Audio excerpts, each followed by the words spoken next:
Junio, Día del Señor, y pues la iglesia se reúne hoy, hermanos, para glorificar al Padre, para ofrecerle cantos, alabanzas, traer la ofrenda devocional, traer la ofrenda del alma, del corazón, venir a presentarse delante de su presencia, ¿verdad? Para cumplir con eso que de alguna manera, hermanos, los hombres y las mujeres sabemos que tenemos un compromiso con nuestro Creador. Algunos no lo tienen muy claro en su mente, otros sí lo tienen más claro en la mente.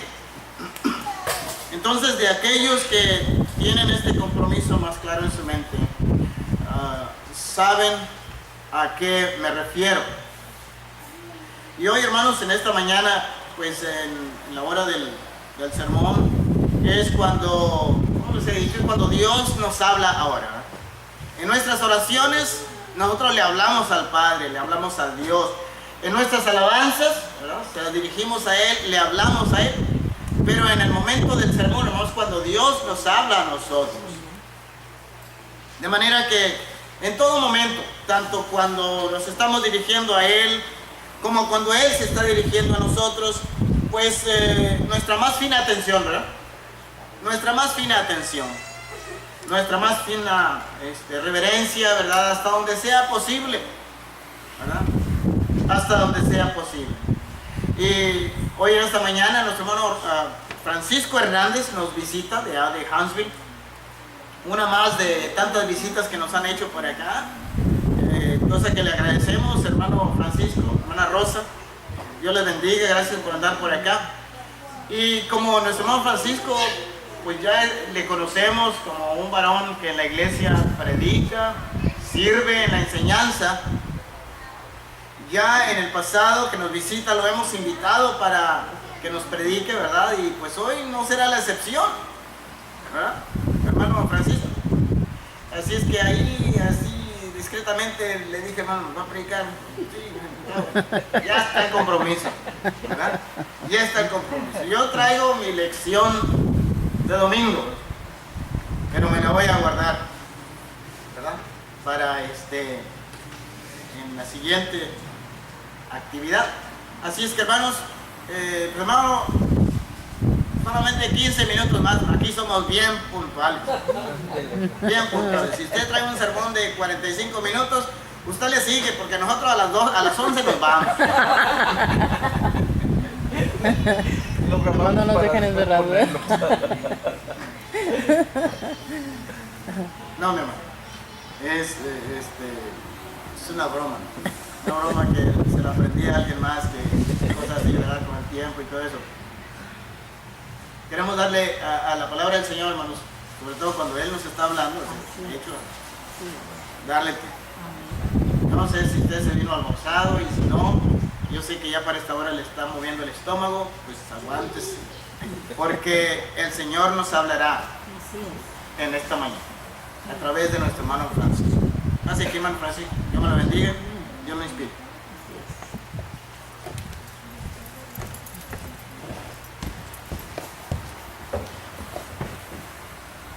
Muchas gracias, hermano, y buenos días a todos nuevamente. Me da gusto estar compartiendo con ustedes, como, bueno, muchas veces lo he hecho y sigo haciéndolo, y si Dios me lo permite lo seguiré haciendo cuantas veces sea posible y nos permita Dios poder estar atrás de este púlpito. Y si voy a estar aquí atrás de este púlpito también, pues va a ser precisamente para poderlo usar como debe de ser. Esta mañana comenzamos con la Cena del Señor. Y muchas veces nos hemos puesto a pensar y a meditar en algunos pasajes de la Biblia que se nos presentan porque mencionan el propósito de servir la Cena del Señor, de estar en comunión, de recordar ciertas cosas. Pues bueno, hermanos, me da gusto tener que comunicarles a ustedes las condiciones en las que se ve envuelto un día como hoy. Hace mucho tiempo, por decir así, casi 2000 años, un hombre iba en una cabalgadura rumbo a un pueblo para capturar cristianos, y de repente una luz en el cielo se le apareció y oyó una voz que le decía: Saulo, Saulo, ¿por qué me persigues? Saulo contestó a esa voz y solamente en forma de interrogación dijo él: ¿quién eres, Señor? Pero ya sabía quién era, ya entendía quién era. Y esto nos hace mencionar también otro dato, que anteriormente el Señor Jesús dijo que Él era el pastor. Él iba a hablar a sus ovejas, iba a hablar por su nombre, ellas le iban a escuchar porque le estaba hablando por su nombre. ¿Se dan cuenta cómo Dios utilizó estos métodos para hablarles por persona a cada uno? Esta mañana Dios también está utilizando el nombre de cada uno de ustedes, como lo ha hecho el mío, y nos ha llamado y nos dice: Francisco, Francisco. Entonces nosotros pongamos atención a lo que Él lo está diciendo esta mañana, porque ustedes se van a dar cuenta al leer los evangelios que el Señor Jesús también, cuando resucitó, le llamó por su nombre a una mujer que estaba ahí llorando en la tumba porque no encontraba a su maestro allí en ese lugar, y estaba llorando tan triste, tan acongojada, tan triste, que era una persona que no encontraba tranquilidad. Y en ese momento le dice Jesús: María. Y María dejó de llorar y volteó, porque le entendió, le conoció. Es por eso que Jesús nos conoce por nuestro nombre, nos habla y nosotros respondemos, pero en este caso sí somos sus ovejas. Ahora, quiero hablar de el Evangelio de Juan, capítulo 20, versículos 1 en adelante. Esa es la cita bíblica que quiero enfocarme esta mañana, pero también quiero enfocarme en los paralelos. Juan capítulo 20, versículos 1 al 9. Tenemos unos paralelos que son en Mateo 28, en Marcos 16 y en Lucas 24. Según el Evangelio de Juan capítulo 20, nos dice el día en que esto ocurrió. El primer día de la semana, María Magdalena fue de mañana, siendo aún oscuro, al sepulcro, y vio quitada la piedra del sepulcro. Entonces corrió y fue a Simón Pedro y al otro discípulo, aquel a quien amaba Jesús, y les dijo. Allí comienza este pasaje. Entonces vamos a enfocarnos un poquitito en ese ambiente. Días anteriores hubo el sacrificio de un hombre justo al que no se le halló culpabilidad de ninguna, y fue llevado hasta la cruz, y la gente gritaba: crucifícale, y todo esto sí lo sabemos. Como todo judío estrictamente apegado a la ley, el sábado no se debería de hacer ningún trabajo, se reposaba totalmente. Entonces bajaron rápidamente el cuerpo de Jesús el viernes. Hagan de cuenta que era una hora antes de que empezara el día, porque para ellos empezaba el día a las 6 de la tarde. Vamos a imaginarnos que era como a eso de las 5 de la tarde. A la carrera lo bajan. Dice que José de Arimatea, dicen los pasajes paralelos, compró una sábana, lo envolvió y se lo llevaron rápidamente a una tumba.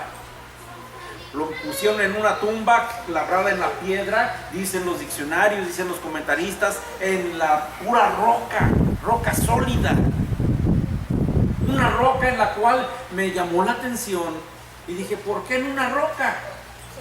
Porque es exactamente donde puede encajar otra roca más poderosa. Y era una roca donde se dedicaron algunos a martillar, y estuvieron preparando con anterioridad esa tumba, quién sabe quién, pero se llevó mucho tiempo para perforar esa roca, e hicieron una cueva, y allí tenían ya lista una tumba. pero nadie la había usado hasta que llegó José, el que era muy rico, por cierto. Lo bajó, lo envolvió en una y lo metió rápidamente a esa tumba. Y luego el gobierno llevó una piedra y la atoró allí para que nadie la moviera. Unos dicen que está media redonda, otros dicen que está media cuadrada, como sea.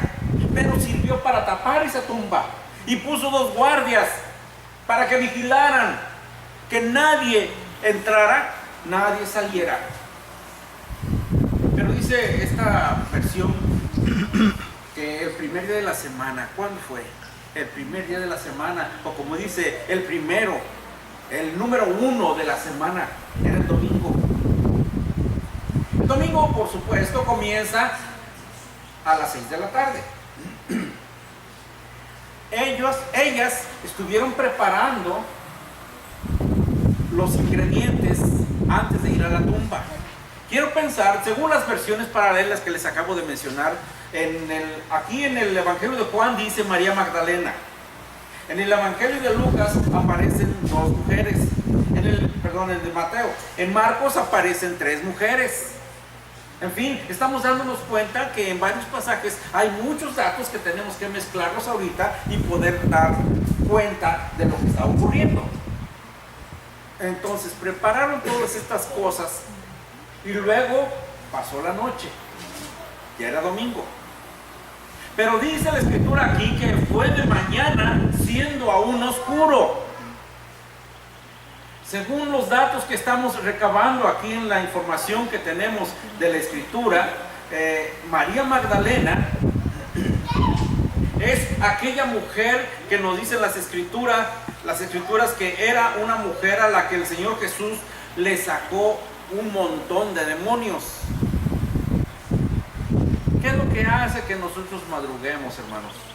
Cuando vamos a día de campo, cuando vamos a un convivio, a una fiesta, cuando vamos a salir de vacaciones, ¿qué es lo que nos hace levantarnos tan temprano? La emoción, ¿no? El gusto, el deseo de ver a alguien.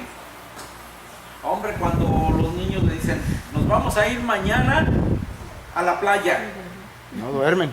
No, hombre, allí están despiertos, yo creo que todo el rato allí esperando que amanezca. Ya despertó y van y mueven a todos. Era un gran gusto, porque es algo nuevo y también porque es algo que quieren disfrutar.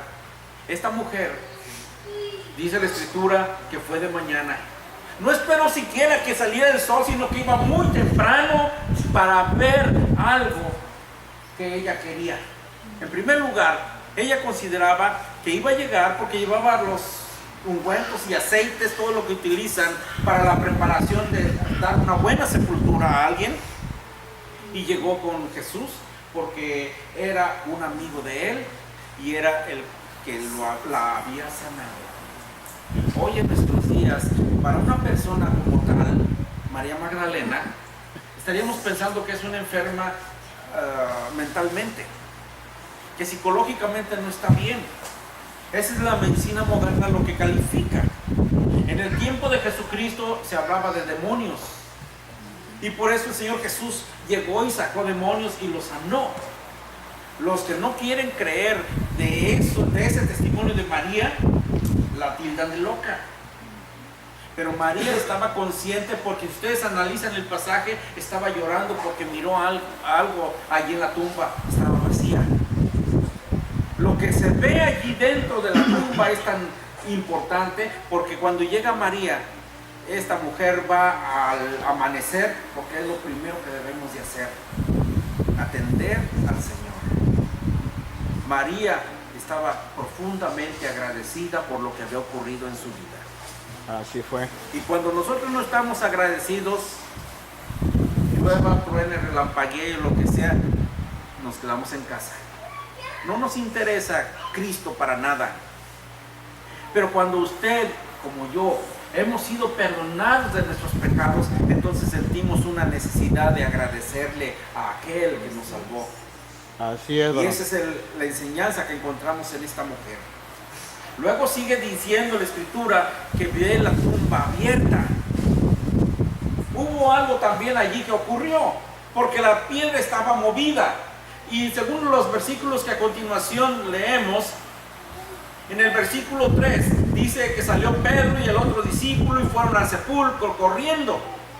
En el Evangelio de Mateo encontramos precisamente el pasaje que nos dice lo mismo acerca de María Magdalena, y dice la otra mujer que es María, la madre de Jacobo, y Salomé. Estoy viendo Marcos, perdón. Y en este Evangelio de Marcos nos dice que cuando entraron a ese lugar, en el versículo 5, entraron al sepulcro, vieron a un joven sentado al lado derecho, cubierto de una larga ropa blanca. Marcos está registrando que ve a un joven.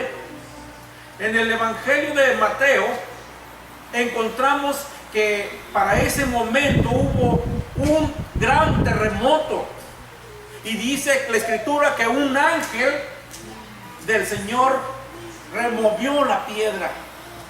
¿Se dan cuenta el poder que tiene Dios y que hace todas estas cosas sin que un hombre intervenga?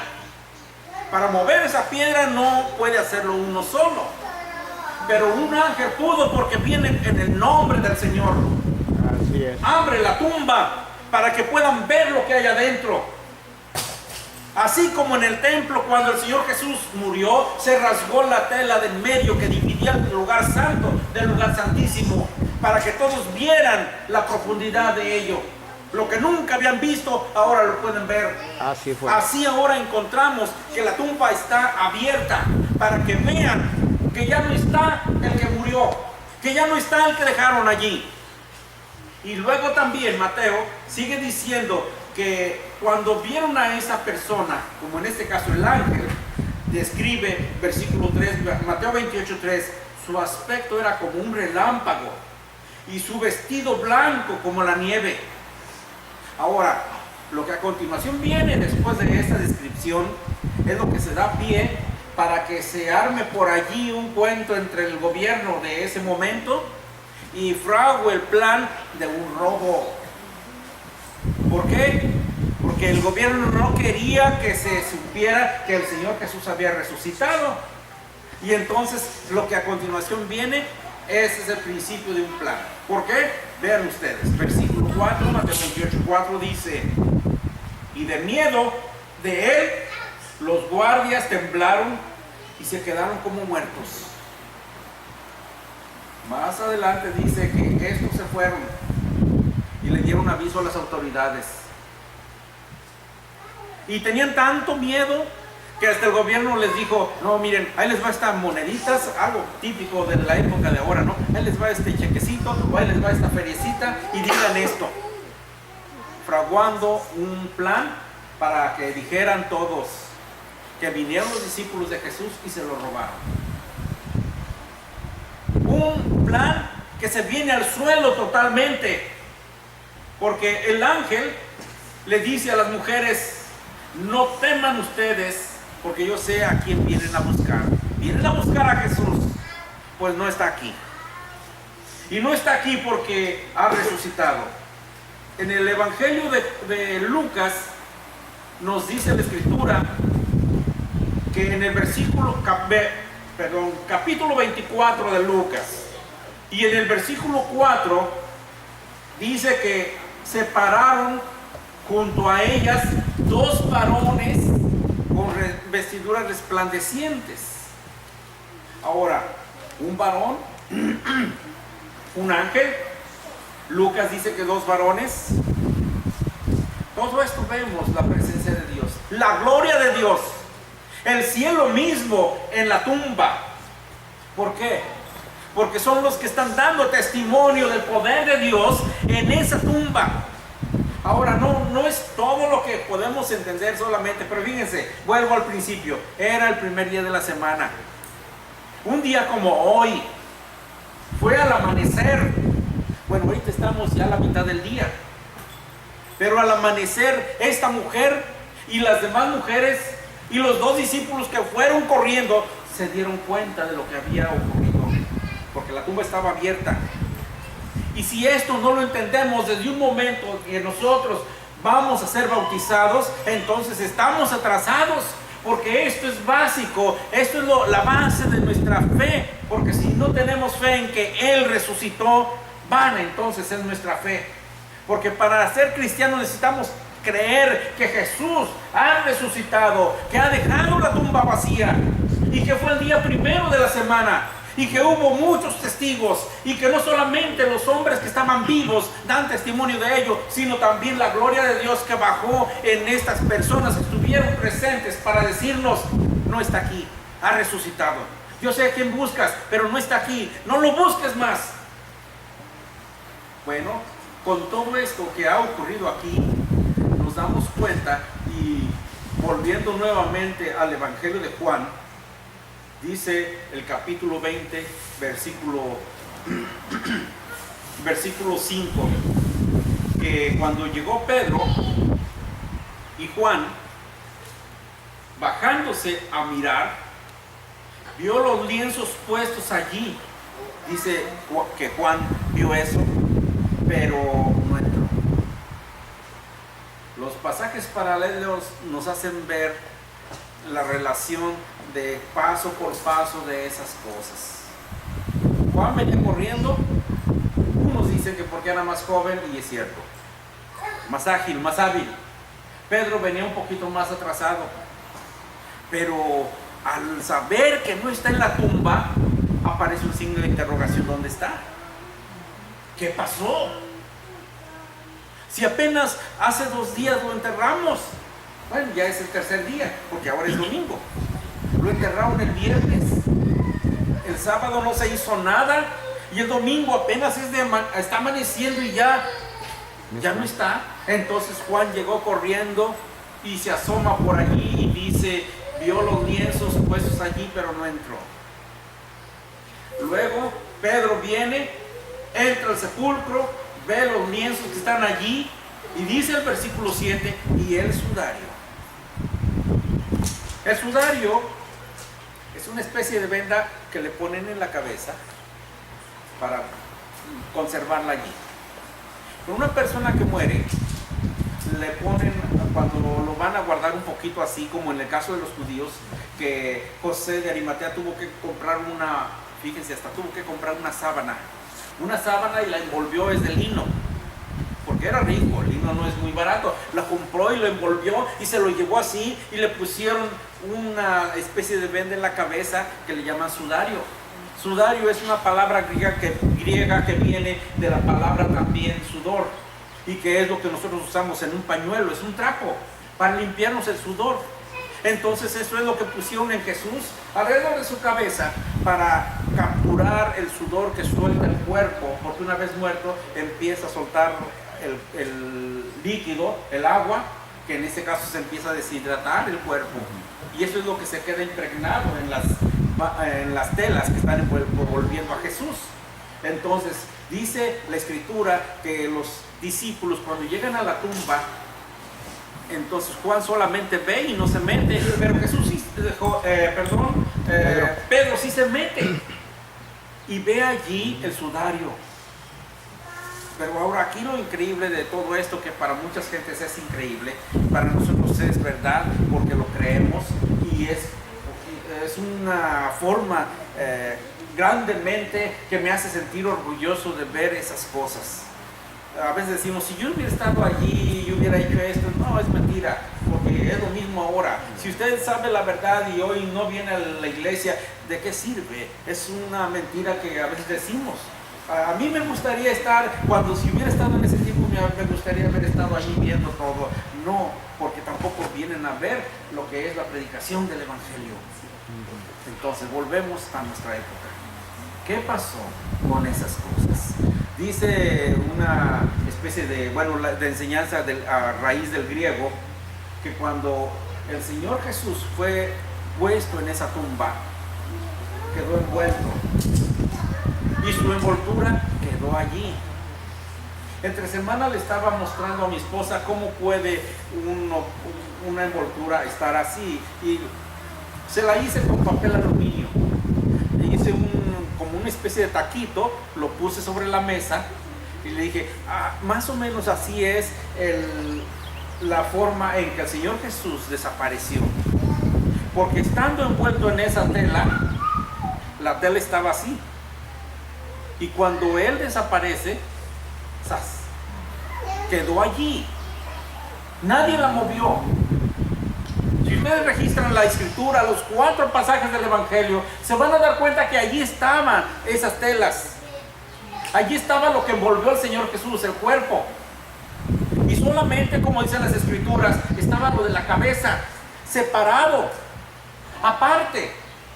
Y eso sí, lo agarraron, y dice la escritura, versículo 7, el sudario que había estado sobre la cabeza de Jesús, no puesto con los lienzos, sino enrollado en un lugar aparte. Allí se encontraba. Quiere decir que tomó tiempo, lo enrolló y luego lo puso por allí. Ahora volvamos un poquito a la teoría esa que dicen que se lo robaron. ¿Acaso alguien se puede robar un cuerpo y dejar toda la tela allí como estaba? ¿Acaso alguien que se roba un cuerpo puede darse la tarea de enrollar detenidamente lo que dice aquí el sudario y guardarlo por allí? No, señor. Entonces se va en tierra esa teoría. La verdad siempre permanece y la mentira nunca permanece. Por lo tanto, ahora nos damos cuenta que el Señor Jesús llegó a la tumba y desapareció. Cuando desapareció, no volvió ese mismo cuerpo. Porque los versículos nos muestran que el Señor Jesús estaba afuera. Cuando María está llorando amargamente allí fuera de la tumba, oye que alguien anda por allí y piensa que es el que cuida el huerto, y le dice entre lágrimas y sollozos diciéndole: ay, si sabes dónde lo pusiste, dímelo por favor, pero con una tristeza grandemente, porque le dolía bastante que no estuviera allí su maestro. Le dolía bastante, hasta que Jesús le dice: María. Es entonces, dice la escritura, hasta entonces le reconoció. ¿Qué hace Jesús allá afuera? Pues ha resucitado. Pero se da cuenta que cuando está resucitado, está vestido. Porque también no puede estar un cuerpo así desnudo fuera y todos viéndolo. Hay respeto entre los judíos en cuanto a la desnudez. Y aquí estamos viendo que en la tumba se quedó hasta el envoltorio, no más. El cuerpo de Cristo, no más. Pero viene, y allí es lo que me toca a mí aprender cuando vaya con el Señor Jesús. No se los puedo explicar, pero lo entiende mi corazón. Y Pablo lo explicó, que el Señor Jesús cuando venga, todos los muertos en Cristo, los que están en las tumbas, resucitarán. Primero. Los que estemos vivos, seremos transformados en un nuevo cuerpo. Cuando escribe a los Corintios dice: se siembra cuerpo animal, resucitará cuerpo espiritual. Así es. Dándonos a entender desde ese momento, fíjense que a veces no lo captamos, que desde ese momento en que el Señor Jesús es puesto en esa tumba de piedra, hasta allí llegó. Porque lo que resucita es un cuerpo transformado. Así es. Y un cuerpo que no necesitó quitar quitar la sábana que envolvía el cuerpo. ¿Qué misterio es este? Lo entenderé cuando vaya con el Señor. No me preocupo ahorita, porque sé que así como Él hizo, así también nos ha prometido a todos los que creemos en su nombre. Si usted cree en su nombre y le acepta y sabe seguir sus pasos, entonces no tiene de qué preocuparse. Pero si no lo está haciendo, preocúpese, porque su cuerpo no va a pasar por ese mismo proceso. Él vino a enseñarnos cómo son las cosas y así lo demostró. Y en el momento en que Él resucitó con un cuerpo nuevo para decirnos: así lo van a hacer ustedes. Y anduvo 40 días apareciéndose a diferentes personas. Por lo tanto, los 4 pasajes que encontramos en Mateo, Marcos, Lucas y Juan dan testimonio de una resurrección, de una persona que estuvo entre nosotros, que vivió entre los humanos, comió como los humanos y que tuvo necesidades también como los humanos y que tuvo que hacer muchas cosas con el gobierno. Pero una vez terminado todo su trabajo, entonces se presenta el cuerpo espiritual de él. Así es. Allí estuvo presente la gloria de Cristo. Allí estuvo presente el cielo con esos varones que estuvieron presentes allí para dar testimonio y de que estaban protegiéndolo. Nosotros no podemos dejar pasar este día, porque en este día hacemos memoria no solamente de ese sacrificio, sino de la resurrección. El primer día de la semana tenemos una cita todos juntos para gozarnos en esa resurrección. Y si no lo estamos haciendo, entonces ¿qué estamos haciendo en nuestra vida? Es por eso que encontramos todos estos detallitos, y hay muchos más que si ustedes se ponen a rascar le van a encontrar demasiados detallitos que no nos habíamos puesto a pensar. Así es, varón. Y si nosotros miramos que el Señor Jesús envolvió esa tela del sudario y lo acomodó, es porque ahorita viene, no se ha ido. Había un hermano, y hay un hermano aquí en la ciudad de Huntsville, que cuando él mencionó un detalle acerca de este sentido de envolver el sudario y guardarlo, él puso el ejemplo como de una persona que va a un restaurante y tiene su servilleta, generalmente se la ponen en la pierna y se sientan y empiezan a comer, pero de repente se levanta y va al baño, la servilleta la recoge, la envuelve y la pone sobre la mesa, la dobla o la pone así porque va a regresar. Así es. Pero ya cuando no vamos a regresar, muchos tenemos la costumbre de ponerla toda arrugada, o a veces se pone encima del plato para decir ya no quiero y ya me pueden retirar todo, o ya no voy a volver si es que ya me voy a levantar. Es así como el Señor Jesús dijo: vuelvo pronto. No se olviden. Y ahí la palabra famosa que hemos oído en muchos lugares se llama Maranatha. El Señor viene pronto. ¿Dónde vamos a estar cuando Él venga? Mi esposa y yo creemos mucho de que el día que venga va a ser un día primero de la semana. Nada más creemos, no tenemos nada con qué confirmarlo, pero el día del Señor, eso es lo que decimos, es el día del Señor y va a venir. Y si no nos halla en este lugar, ¿dónde vamos a estar? Por eso muchos dirán: Señor, Señor, hicimos muchos milagros en tu nombre.